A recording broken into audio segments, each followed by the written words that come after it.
PBS Nostalgia, The World That Didn't Exist, 2026.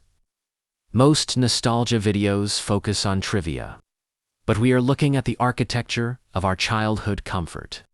At its peak, Arthur reached nearly 10 million weekly viewers.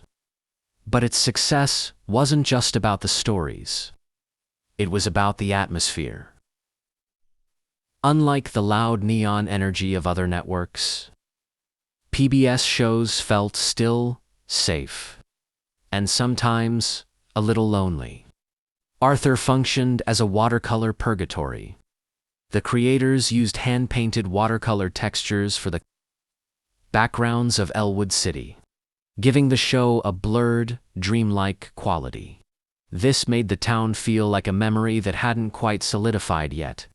It was a world where parents stayed in the background, and the sun never seemed to fully set, teaching us to find high-stakes drama in small things, like library cards and friendship, because the outside world was intentionally quiet and stalled.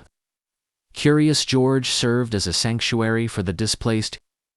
The real history of the show is rooted in survival. As creators H.A. and Margaret Ray were Jewish refugees who fled the Nazi invasion of Paris on bicycles with the manuscript.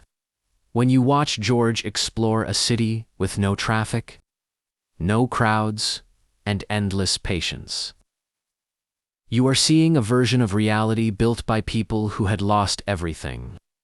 It wasn't just a show about a curious monkey. It was a dream of safety and kindness created by people who had lived through a world that lacked both. Cyberchase introduced us to the logic of the void. Each episode took place on a floating island surrounded by an endless, dark digital grid. It was a high-stakes thriller that made us feel like small explorers in a vast, cold universe.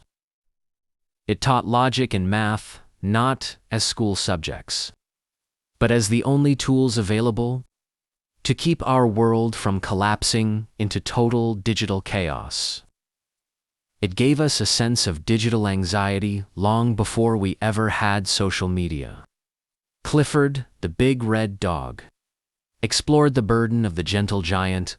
Birdwell Island was a tiny, quaint paradise that somehow accommodated a 20-foot dog. Clifford represented the childhood anxiety of being too big for your environment. The show's quiet, polite tone was a way of teaching us how to handle power with gentleness.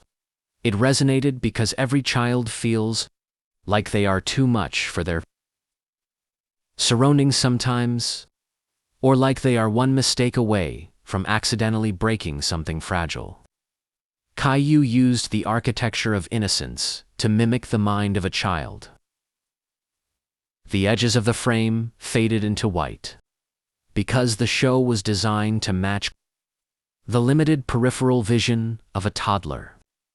This created a world where nothing existed beyond the room the character was in. It stripped away the context of the real world, leaving only the raw, isolated experience of growing up. This is why the show feels like a fever dream now. It captures the intense, lonely focus of being 4 years old. That's it, guys. Please like, subscribe, and drop your thoughts in the comments.